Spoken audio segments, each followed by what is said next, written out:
إن الحمد لله نحمده ونستعينه ونستغفره ونعوذ بالله من شرور أنفسنا وسيئات أعمالنا من يهده الله فلا مضل له ومن يضلل فلا هادي له أشهد أن لا إله إلا الله وحده لا شريك له وأشهد أن محمدا عبده ورسوله يا أيها الذين آمنوا اتقوا الله حق تقاته ولا تموتن إلا وأنتم مسلمون يا أيها الناس اتقوا ربكم الذي خلقكم من نفس واحدة وخلق منها زوجها وبث منهما رجالا كثيرا ونساء واتقوا الله الذي تساءلون به والأرحام إن الله كان عليكم رقيبا يا أيها الذين آمنوا اتقوا الله وقولوا قولا سديدا يصلح لكم أعمالكم ويغفر لكم ذنوبكم ومن يطع الله ورسوله فقد فاز فوزا عظيما أما بعد. Ayyuhal ikhwa wal akhwat yang dimuliakan oleh Allah Subhanahu wa taala, pembahasan kita yang terakhir adalah tentang memanfaatkan kaset-kaset kajian, kaset-kaset murattal yang itu faedahnya bisa diambil dari mendengarkannya, bukan dengan membacanya. Saya mengatakan dalam halaman 40, alaysa min ni'matillahi alaik, bukankah di antara kenikmatan Allah kepadamu, ayyakunal ilmu musahiban laka fi sayrik, bahwasanya ilmu itu selalu menyertaimu dalam perjalananmu, wa fi tija'ika ala firashik, tatkala engkau berbaring pada tempat tidurmu, wa fi julusika ala ma'idatik, sampai pun tatkala engkau duduk di tempat meja makanmu. Wa innal wahida minna, salah satu di antara kita, idza ahsana intiqa al-asyritati, apabila bagus dalam memilih dan memilah kaset-kaset yang ada, warattaba waqtan lisima'iha, lalu dia mengatur waktu untuk bisa mendengarkannya, fi sayyaratihi aw manzilih, baik di mobil maupun di rumahnya, lawajada fi dzalika khairan katsira, niscaya akan mendapatkan kebaikan yang banyak. Syekh berbicara bukan untuk kalangan kita yang berada dalam pesantren. Syekh berbicara untuk kalangan umum yang mana mereka banyak tersibukkan dengan bekerja, tersibukkan dengan kondisi yang ada. Maka cara yang sangat penting ini untuk mengambil ilmu adalah memanfaatkan waktu-waktu yang sebenarnya itu bisa dimanfaatkan. Contoh, dalam perjalanan misalkan orang kerja naik mobil, ini jelas ini bahasa orang Saudi yang di sana tidak ada sepeda motor. Kalau sepeda motor itu Quran nanti. Kita berbicara di mobil. Kita berbicara di mobil. Orang misalkan kalau dalam mobil dia tinggalnya di Kota Gresik, kemudian kerjanya di Surabaya. PP naik mobil. Ini naik mobil, gambaran Saudi, bukan gambaran Indonesia. Perjalanan dia dari Kota Gresik menuju Surabaya, atau anggaplah dari Sidayu menuju Surabaya 2 jam, dari Gresik ke Surabaya 1 jam. PP berarti setiap hari dia akan ada waktu 2 jam terbuang di jalan. Itu kalau kita bicara Gresik Surabaya. Belum kalau kita bicara Jakarta, yang mana di Jakarta waktu bisa buang 3-4 jam di jalan karena macet. Ini waktu berangkat kerja dan waktu pulang kerja, dan di kota-kota besar yang lainnya. Seandainya orang memanfaatkan waktu itu adalah untuk sesuatu yang manfaat, maka alangkah besarnya faedah dibandingkan dengan seandainya dia tidak mengambil manfaat, maka waktu itu akan terbuang. Di tengah mobil, jadi di saat kita berada di mobil kemudian suruh baca buku, kayaknya lemes gitu. Apalagi kalau kita nyetir sambil baca buku, nubruk nanti. Paling bisa yang kita lakukan adalah memanfaatkan kaset-kaset kajian yang Allah Subhanahu wa taala menjadikan ilmu pada zaman ini sangat mudah didapatkan dengan kaset atau CD-CD kajian dan murattal para ulama-ulama kita. Oleh karena itu hendaknya jadi orang-orang yang sibuk tidak bisa datang ke majelis-majelis ta'lim atau tidak bisa datang ke pesantren, dan mereka tersibukkan dengan hal-hal semacam itu dalam hal keduniaan, maka hendaknya memanfaatkan waktu-waktu luang dia di mobilnya, di kendaraannya, di rumahnya, ini untuk mendapatkan ilmu yang bermanfaat. Waqad huddithu, saya pernah diceritai, kata Syekh, anna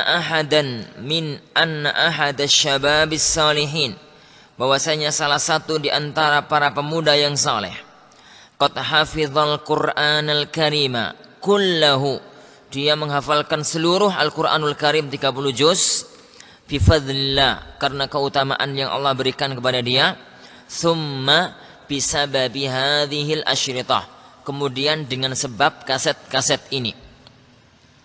Wa yaqulu an nafsihi, dia mengatakan tentang dirinya, innahu kana yastami'u ila qira'ati Syekh Muhammad Siddiq Al-Minshawi, bahwasanya dia senantiasa mendengarkan bacaannya Syekh Muhammad Al-Minshawi, sanataini kamilatain, selama 2 tahun berturut-turut sempurna. Kullaman taha min syaritin a'adahu, setiap dia selesai satu kaset dia ulangi kembali, hatta asbahal Qur'anu salisan ala lisanih, sehingga dengan sendirinya Al-Quran itu mudah dilafatkan di lisannya. Dan itu terbukti ya akhwan, orang kalau sering mendengarkan sesuatu dengan sendirinya dia hafal. Sering mendengarkan sesuatu dengan sendirinya dia hafal, karena kekuatan hafalan dari pendengaran itu cukup kuat. Kalau sekali 2 kali diulang-ulang terus, maka sedikit dia mencoba untuk menghafalkan, yani maka mudah untuk didapatkan. Dan itu sangat terbukti kalau antum menghafalkan satu ayat. Ayat itu sering dibawakan oleh ustadz dalam kajian. Contoh, yarfa'illahu alladhina amanu minkum walladhina utul ilma darajat wa ma utitum minal ilmi illa qalil. Ayat-ayat yang masyhur.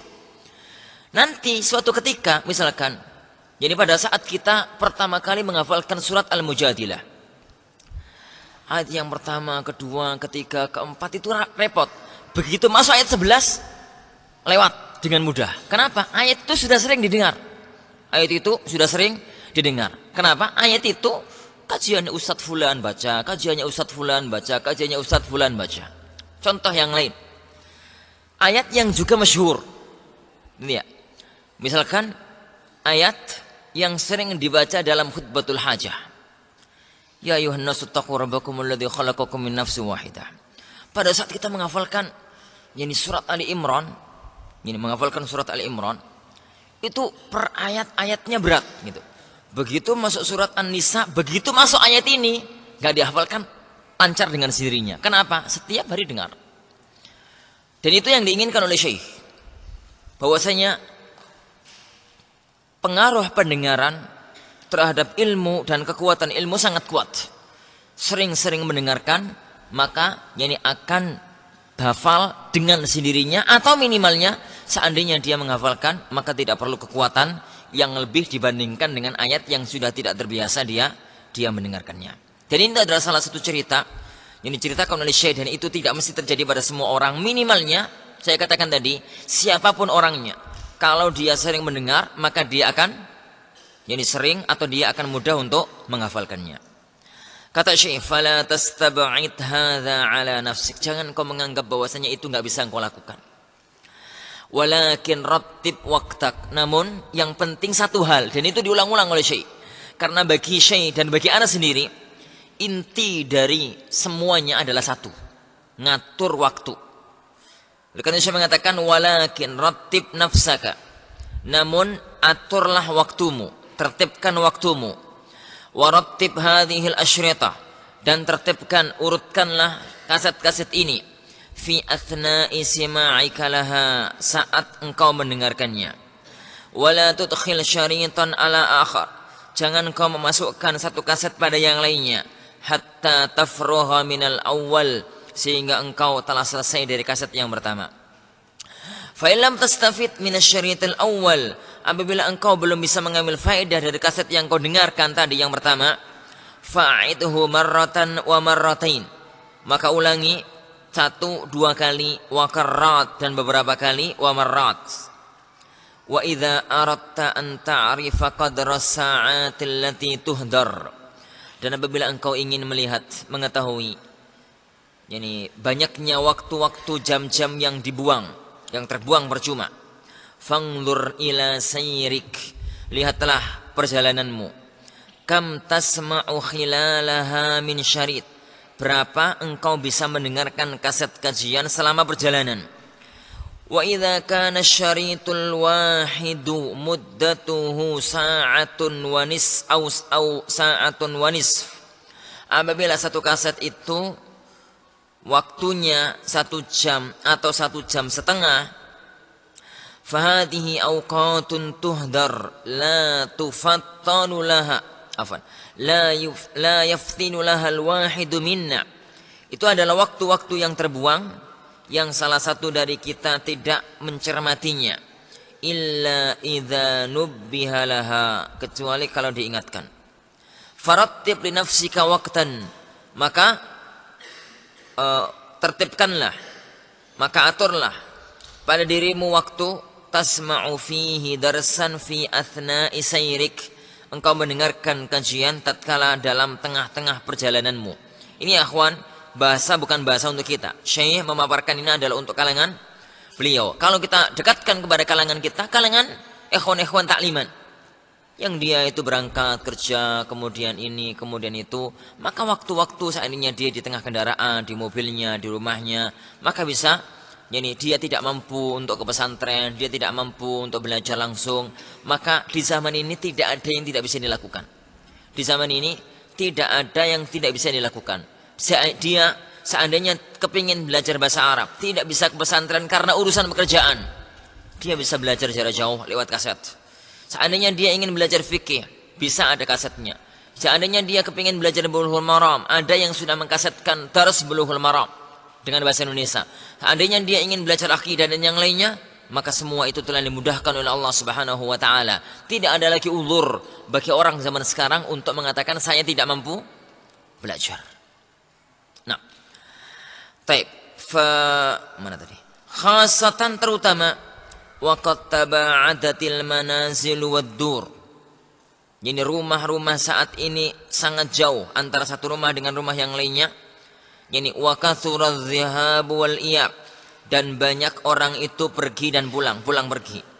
Li ajlil amal, baik untuk kerja, wa ziyarat, baik untuk kunjungan, yani kaziyarati rahimin, semacam mengunjungi kerabat dekat, au ziyarati akhin fillah, atau mengunjungi salah satu saudara di jalan Allah Subhanahu wa taala.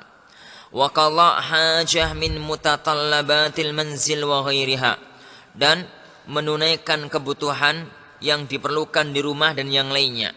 Summa hafid ala hadzal tertib, kemudian jagalah urutan ini, aturan ini.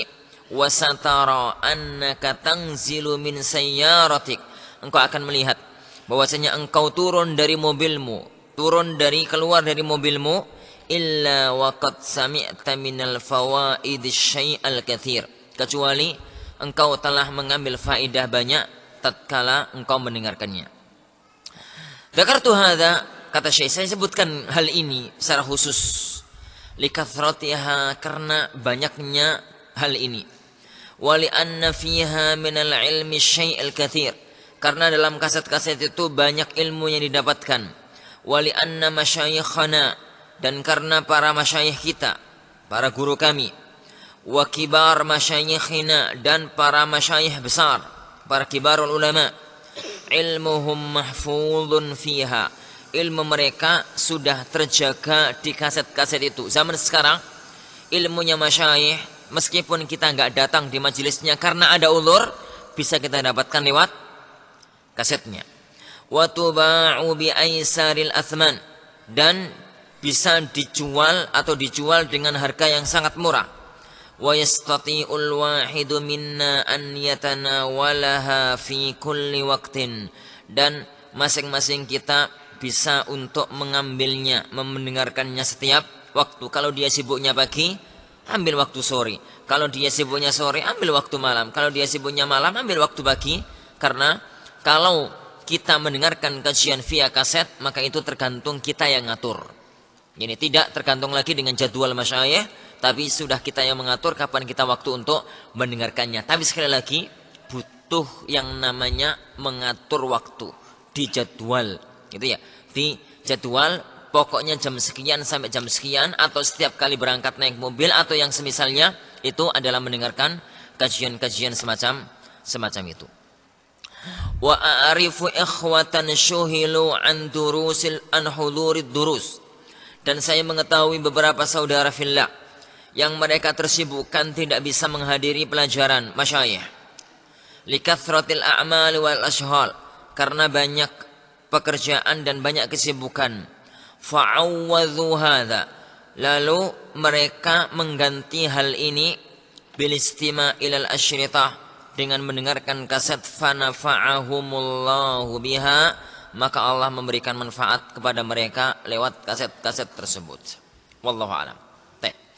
Kita masuk sekarang pada al-amr rabi', dan itu adalah waktu atau adalah sesuatu yang penting untuk kita cermati karena berkaitan langsung dengan apa yang kita ada padanya. Kalau masalah kaset tadi mungkin itu bukan dunia kita, itu adalah dunia ikhwah yang di luar pesantren. Tapi masalah yang keempat ini adalah sesuatu yang perlu kita renungkan, ana, antum dan yang lainnya perlu untuk masing-masing introspeksi diri dalam memahami masalah ini dan mengambil manfaat dari masalah ini. Apa itu? Bainal adzani wal iqamah. Waktu, memanfaatkan waktu antara azan sampai qomat. Saya tambahkan, terutama kebiasaan kita di masjid ini, azan sampai qomat waktunya agak lama. Beda dengan masjid-masjid Indonesia secara umum. Dan kalau kita bicara tentang Saudi, di negerinya Syekh penulis kitab ini, Syekh Sadahan, rata-rata antara adzan dan qomat itu jauh lebih lama dibandingkan dengan kita. Adzan subuh sampai qomatnya mereka hampir setengah jam. Hampir. Ya, sekitar 20 menit. Itu adzan subuh sampai adzannya mereka. Begitu juga dengan antara waktu adzan sampai adzan atau sampai qomat. Maka Syekh perlu memaparkan ini karena melihat kondisi di zamannya atau kondisi di negerinya. Adapun kalau melihat kebanyakan masjid negeri kita, kayaknya ini nggak perlu dipaparkan karena waktu azan sampai qomat rata-rata masjid negeri kita pendek sekali. Mungkin hanya cukup untuk sholat 2 rakaat atau lebih dikit sudah qomat. Tapi untuk masjid kita maka pembahasan ini masih penting. Karena jarak antara azan dan qomat lumayan panjang untuk masjid kita, dan itu adalah tergantung pada uruf karena tidak ada aturan yang paten tentang masalah berapa jarak antara azan dan iqamat. Semuanya tergantung kepada kondisi yang ada. Minal awqat allati farratna fiha, di antara waktu-waktu yang banyak kita sembronokan, al-waqtu alladhi bainal adhanain, waktu antara azan dan qomat. Falau annaka qaddartal waqtal ladzi bainal adzani wal iqamah, seandainya engkau menghitung waktu antara azan dan qomat, li salatidz zuhri wal asri wal isya'i wal fajr, untuk salat zuhur, asar, isya dan subuh, la wajadta baina kulli adzanaini thuluth sa'ah, engkau akan mendapatkan antara azan dan qomat itu rata-rata sepertiga jam, berarti 20 menit. Sepertiga jam ini Saudi ya. Kita bahas, kita terjemahkan penulis Saudi. Antara azan zuhur, asar, maghrib bukan, isya dan subuh, rata-rata antara azan dan qomatnya adalah sepertiga jam. Bahkan kalau subuh bisa jadi lebih. Itu kalau di negeri mereka, dan itu sudah adat yang ada di negeri Saudi, yang ada di negeri mereka. Hadza ala aqalli taqdir, kata Syekh, ini pun prediksi minimal. Ini paling cepat antara adzan dan qomat 20 menit. Itu di sana, di negeri beliau.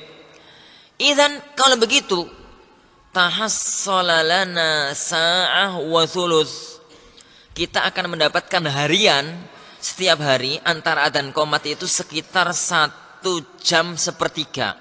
1/3 jam. 60 tambah 20 menit berapa? 80 menit harian per hari. Amma salatul maghrib, adapun salat maghrib, fa innal waqta qasirun baina adzaniha wa iqamatiha. Waktu antara azan dan qomatnya pendek, dan itu memang sunnah. Sunnahnya azan maghrib sampai qomatnya, sampai selesai salatnya itu enggak terlalu lama. Karena di antara sunnah Rasulullah sallallahu alaihi wasallam selesai azan maghrib itu kalau orang melemparkan anak panah, melesatkan anak panah, itu masih bisa melihat di mana anak panah itu menancap. Saat itu tidak ada listrik. Saat itu tidak ada listrik. Jadi kalau azan, kemudian qomat, kemudian sholat, selesai sholat, kemudian zikir, kemudian sholat 2 rakaat, itu keluar masjid, kondisi seandainya orang melepaskan anak panah dari busur masih bisa ketahuan di mana anak panah itu menancap, berarti masih agak terang. Dengan catatan ya ikhwan, untuk negeri Saudi juga, yaitu awan itu jarang ada awan di sana. Berarti kalau kita mau mempraktekkan listriknya, ngomong sama PLN matikan gitu ya, musim kemarau waktu maghrib, jadi ngomong sama PLN misalkan gitu, dimatikan mulai jam 5:30 gitu ya, saat musim kemarau, saat tidak ada awan di negeri kita juga. Jadi untuk menentukan berapa kira-kira jarak adzan dan qomat bisa dipraktekkan kalau listrik mati. Adapun kalau listrik nyala ya nggak ada fungsinya. Karena sampai jam 12 malam pun masih bisa ketahuan di mana anak panah menancap. Kenapa? Gara-gara lampu. Adalah lampu. Tapi secara umum ya kawan, antara adzan dan qomat jangan terlalu lama. Jangan antara adzan dan qomat jangan terlalu lama. Dan itu adalah peringatan. Jadi untuk semuanya berhubungan dengan masalah adzan dan qomat untuk urusan salat maghrib ini. Baik. Wa inni, kata Syekh, dan sesungguhnya saya la ajzimu anna man ishtaghala, saya bisa memastikan bahwa orang yang memanfaatkan hadhil awqat, waktu-waktu ini, bainal adhan wal iqamah, antara adzan dan qamat, liqiraatil Qur'anil Karim, untuk membaca Al-Qur'anul Karim, sawa'an muraja'atu ma hafidha, apakah itu digunakan untuk murajaah apa yang telah dia hafal, au hifdzu ma lam yahfad, atau menghafalkan apa yang belum dia hafal, fa innahu sayahfadzu syai'an katsira, niscaya dia akan menghafalkan banyak sekali min kitabillah, dari kitabullah. Wa alaika an tahsib hadzal waqta limuddati syahrin, dan hitunglah waktu ini selama sebulan. Fasatajidu annahu yakunu ladaina 40 sa'atan fi syahri, kita akan mendapatkan sekitar 40 jam dalam sebulan, yaqdhihal insanu fi hifdzil Qur'anil Karim, yang digunakan oleh orang untuk menghafalkan Al-Qur'an, dan itu diambil dari jarak antara azan dan qomat. Jarak antara azan dan qomat. Ini yang akan dipaparkan oleh Syekh. Meskipun antara negeri beliau dengan negeri kita nggak sama, karena kondisinya beda, tapi satu yang perlu untuk kita tekankan bagi seorang thalabul ilm, berusaha sebisa mungkin untuk memanfaatkan waktu-waktu yang ada. Dan itu kalau nggak dijadwal, kalau nggak diatur sulit. Itu kalau nggak diatur, yani maka akan sulit. Orang per orang beda. Kita yang ada di sini, akhwan, ada di antara antum itu yang murni santri. Murni santri. Dalam artian nikah belum, apalagi punya anak belum juga. Nikah aja belum, boleh punya anak. Ngajar juga enggak, kerja juga enggak, dan yang lainnya murni santri. Ada di antara kita yang murni santri tapi sudah punya keluarga. Ada di antara kita yang nyantri plus kerja. Ada di antara kita yang nyantri plus ngajar. Ada di antara kita yang sudah jadi ustadz. Ada di antara kita yang sudah jadi pegawai. Ada di antara kita yang santri enggak, pegawai enggak, tapi ikhwah yang anaknya di sini, sehingga dia tinggal di Aflurkon, gitu ya. Dan yang lainnya, kondisi kita beda-beda. Tidak bisa saya samakan antara satu kondisi dengan kondisi yang lain, antara satu orang dengan orang yang lain. Tapi satu patokan yang sangat penting adalah keinginan yang kuat untuk menambah ilmu. Kemudian bagaimana kita mengatur waktu sesuai dengan kondisi kita masing-masing. Sesuai dengan kondisi kita masing-masing. Yani karena kita tidak dapat memaksakan antara satu kondisi dengan kondisi yang lainnya. Yang penting setiap orang itu berusaha untuk meningkatkan kemampuan ilmiah dia.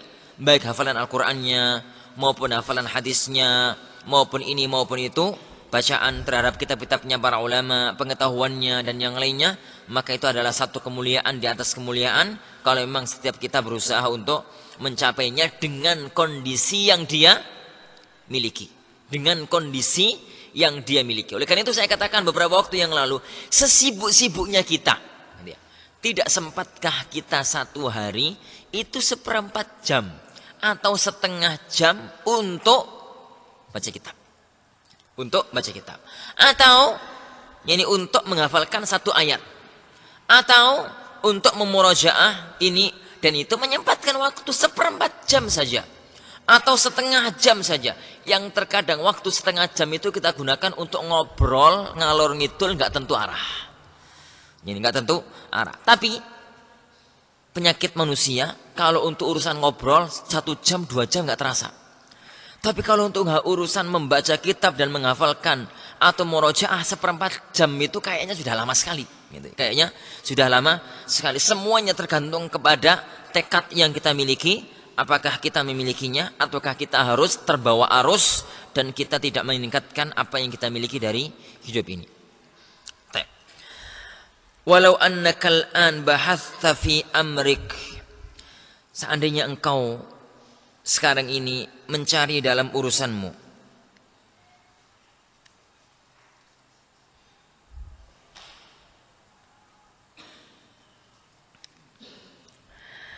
la wajadta annaka la taqra'ul Qur'ana illa nadira. Niscaya kita itu tidak membaca Al-Qur'an kecuali sangat sedikit sekali. Idza stuthniya Ramadhanu syarrafahullah.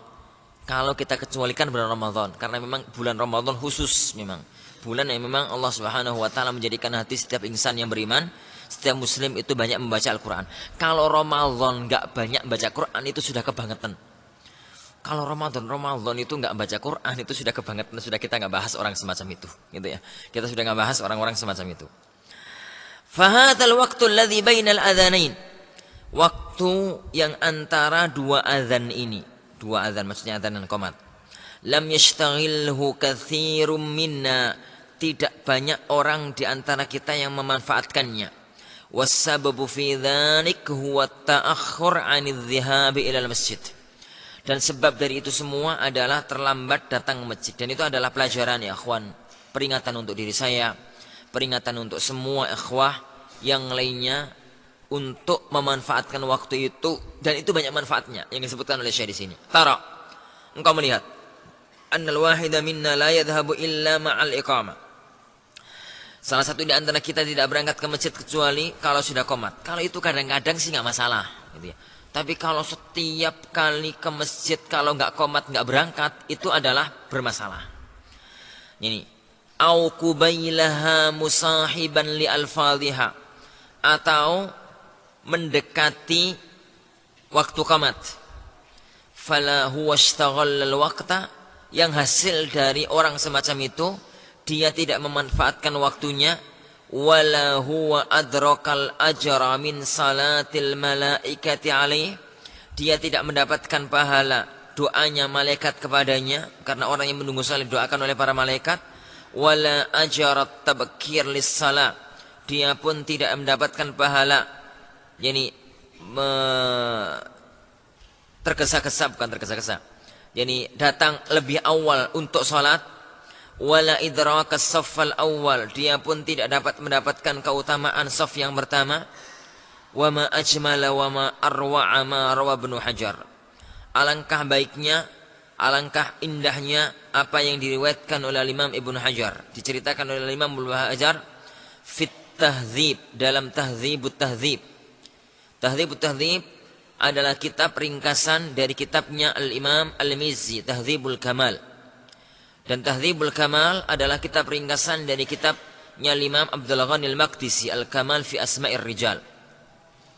Jadi kitab tentang biografi para perawi Al-Kutub As-Sittah, kitab-kitab 6 Bukhari, Muslim dan Ashabus Sunan, Abu Dawud, Tirmidzi, Nasa'i dan Ibnu Majah. Tahdzibut Tahdzib cetakan yang masyhur 11 jilid. Itu adalah ringkasan dari kitab Tahdzib Al-Kamal. Tahdzibul Kamal sekitar 30 berapa jilid, lupa saya. Dan Tahdzibul Kamal adalah ringkasan dari kitab Al-Kamal fi Asma'ir Rijal. Ana sampai sekarang enggak tahu wujudnya. Jadi kitab Al-Kamal fi Asma'ir Rijal tulisan Al-Imam Abdul Ghani Al-Maqdisi rahimahullah, penulis Umdatul Ahkam. Nah, fi At-Tahdzib, dalam kitabnya Tahdzibut Tahdzib, fi tarjamati Ibrahim ibn Maimun, dalam biografi Al-Imam Ibrahim ibn Maimun As-Sa'ir. As-Sa'ir itu tukang pandai besi untuk membuat cincin atau semisalnya. Haitsu dzakar, di mana beliau menyebutkan anna Yahya ibn Ma'in, bahwasanya Al-Imam Al-Hafizul Kabir Yahya ibn Ma'in, yani qala anhu, berkata mengenai Imam Ibrahim ibn Maimun, kana najjaran. Ibrahim ibn Maimun adalah seorang tukang kayu. Tukang kayu ya akhwan. Para ulama bukan mesti tidak harus kerja. Al-Imam Abu Hanifah itu adalah pedagang kain di pasar Kufah. Al-Imam Malik, Imam Syafi'i dan yang lainnya mereka juga kerja. Oleh karena itu kita melihat ini ada beberapa ulama itu, ada satu ulama nahwu namanya Al-Khabbas, tukang bikin roti. Seorang ulama alim terkenal, dia karena pekerjaan hariannya tukang bikin roti sampai dikenal dengan nama pekerjaannya. Yani Al-Imam Al-Khabbas, gitu ya. Seorang ulama tukang bikin roti. Gitu ya. Ada ini, ada itu dan ada yang lainnya. Semuanya kerja untuk mencukupi kebutuhan hidupnya. Al-Imam Ibrahim, yani itu ya akan menunjukkan kepada kita kerja tidak menghalangi orang untuk menuntut ilmu, dan kerja tidak menghalangi orang yani untuk mendapatkan ilmu-ilmu yang bermanfaat, asalkan pinter ngatur waktu. Kana najjaran, dia adalah seorang tukang kayu.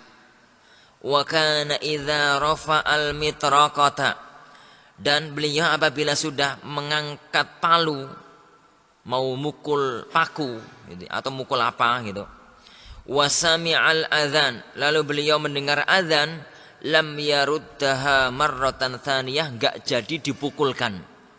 Ya, begitu dengar adzan langsung selesai, enggak jadi dipukulkan, kemudian ambil wudu, kemudian berangkat ke masjid. Wa innama badara lidhihabi ilal masjid, kemudian beliau pun langsung berangkat ke masjid. Dan itu adalah pelajaran ya akhwan untuk kita, untuk ana dan untuk antum semuanya. Kita masing-masing introspeksi diri. Sering saya katakan di majelis ini, kalau mereka jadi ulama wajar, karena memang begitu cara hidup. Kalau kita jadi semacam ini, saya katakan juga wajar, karena begini cara kita hidup.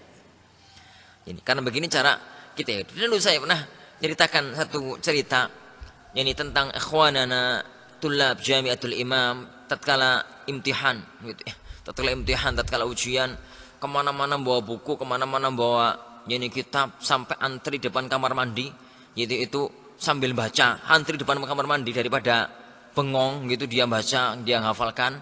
Ini nampak celutuk kepada mereka dengan celutukan yang mudah-mudahan ada manfaatnya. Katakan kepada mereka, wallahi ya akhwah, seandainya begini cara kita belajar harian, enggak berlalu 10 tahun Anda akan jadi Syekhul Islam. Seandainya cara belajar setiap hari caranya semacam itu, mau makan sambil nunggu gitu ya, kan kita makan itu di kantin gitu, sambil sungguh dilayani baca buku gitu ya. Kemudian sambil nunggu perutnya agak kendor dikit mau jalan baca buku, depan kamar mandi baca buku, sambil jadi refreshing baca buku. Kalau memang begitu cara kita belajar, nggak berlalu Pak lama, waktu lama Anda akan menjadi seorang alim. Tapi sayang, waktu semacam itu ternyata cuma 5 hari.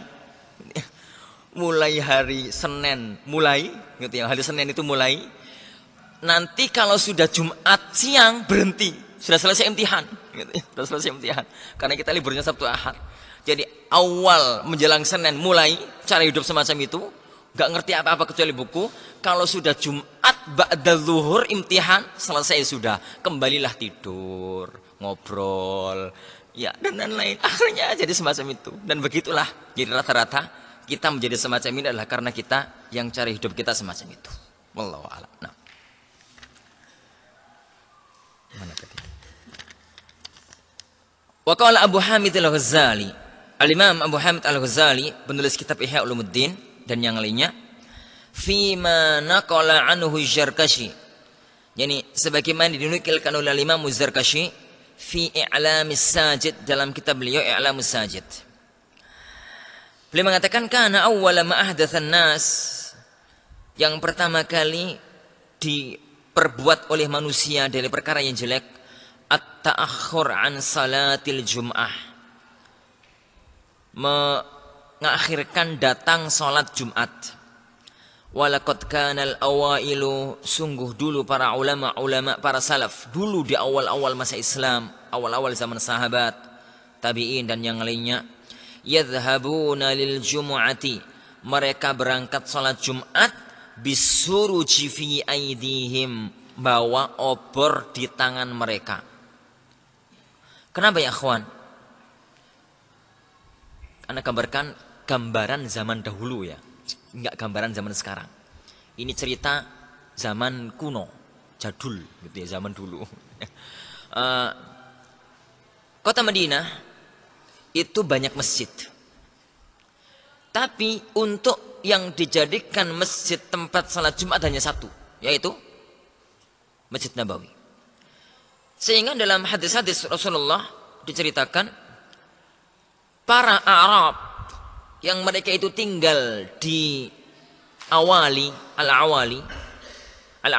itu daerah kisaran 2 mil dari Masjid Nabawi minimalnya, daerah pinggiran kota Madinah yang kisaran jarak terdekat sekitar 2 mil. 1 mil 1,8, berarti sekitar 3,5 kilo. Sini sampai mana? Sini sampai mana ya, 3,5 kilo? Sini Goloan bagian barat ya, Goloan bagian barat mendekati Dukun, mendekati pertigaan Dukun sana itu sekitar 3,5 kiloan. Mereka itu kalau berangkat, kalau sholat Jumat, sholatnya ke Masjid Nabawi. Bahkan ceritakan dalam beberapa hadis yang sahih, di zaman itu orang-orang Mina itu kalau sholat Jumat nggak sholat di Mina, sholatnya di Masjidil Haram. Jaraknya sekitar 5 kiloan, lebih sedikit. Ya. Mereka itu kalau berangkat untuk sholat Jumat, itu berangkatnya ba'da sholat subuh. Masih gelap. Berangkat dari rumah, sholat subuh di kampungnya, di masjid kampung. Selesai sholat subuh, langsung berangkat ke Masjid Nabawi untuk sholat Jumat. Tatkala itu masih gelap sehingga butuh bawa obor. Dan itu zaman ini kayaknya perkara ajaib. Orang datang nggak ana, nggak antum, nggak siapapun di negeri kita, gitu ya. Kalau berangkat sholat Jumat ba'da subuh itu ajaib, aneh bin ajaib, gitu ya. Padahal itu yang mendapatkan pahala korban unta. Rasulullah SAW mengatakan, jadi barang siapa yang berangkat untuk sholat Jumat di waktu yang pertama seakan-akan qarraba badanah, korban unta. Di waktu kedua korban sapi. Di waktu ketiga korban kambing. Waktu keempat korban ayam. Waktu kelima korban telur. Korban telur. Apa waktu di zaman itu? Zaman itu belum ada jam. Patokan waktu disebutkan oleh para ulama, waktu adalah dari terbit fajar sampai zuhur. Tatkala imam menaiki mimbar. Itu antum bagi 5. Dari terbit fajar sampai zuhur itu dibagi 5. 1/5 yang pertama itulah waktu yang pertama. 1/5 yang kedua itulah waktu yang kedua. 1/5 yang kelima itulah waktu yang kelima. Berarti kita setiap Jumat rata-rata dapat telur. Lumayan ya kalau dapat telur. Daripada nggak dapat apa-apa. Telurnya itu pun bukan telur ayam kali, telur puyuh. Karena sudah mendekati sekali. Jadi antum kalau prediksi ya, kawan, azan subuh sekarang itu jam 4 kurang, gitu ya, jam 4 kurang. Zuhur sekarang itu jam 11 lebih 20. 11 lebih 20, sekitar itu 11.15 atau 11.20. Itu dibagi 5. Bagi 5 berarti sekitar berapa itu? 6 jam. Ya, 6 jam ya. Sekitar 6 jaman. Berarti waktu yang pertama, satu waktunya sekitar 1,5 jam. Berarti dari jam, anggaplah jam 4 sampai jam setengah 6. Yang berangkat sholat Jumat itu sampai jam setengah 6, berarti korban unta. Gitu ya. Yang berangkat dari jam setengah 6 sampai sekitar jam 7, sapi. Berangkat jam 7 sampai sekitar jam setengah 9, kambing. Kita yang berangkatnya jam 11, telur. Tiap hari dapat telur. Gitu. Itu mestilah. Jadi satu hal, tapi sesuatu yang perlu untuk kita jadikan renungan. Bagaimana dulu salafus saleh dalam menjaga waktu sehingga mereka memang jadi orang-orang yang memang diberkahi waktunya oleh Allah Subhanahu wa taala. Baik. Ai mubalaghatan fit tabkiri laha. Jadi sangat untuk benar-benar sangat berbagi-bagi dalam berangkat salat Jumat. Dan itu ya akhwan, hal-hal semacam ini zaman ini mungkin hanya kita temukan di Haramain. Di negeri Saudi banyak. Yani kalau di Mekah dan di Madinah orang yang berangkat salat Jumat itu subuh nggak pulang. Memang berangkat salat Jumat itu berangkat salat subuh plus nggak akan pulang sampai nanti selesai Jumatan. Kalau itu di Haramain masih banyak. Tapi kalau di negeri kita kayaknya yani makhluk yang langka. Hampir nggak ada. Sudah punah. Walau annana istaghlalna hadzal waqt.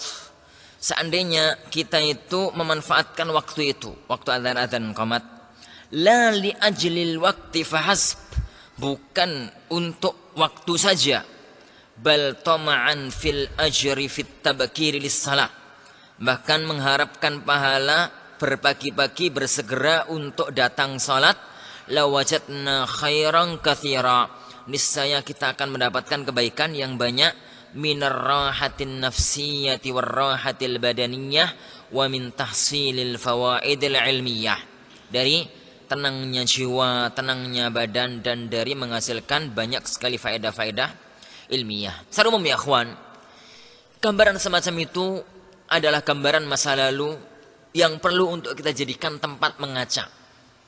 Jadi karena untuk mendapatkan persis semacam itu kayaknya berat. Jadi gambarannya sudah berat.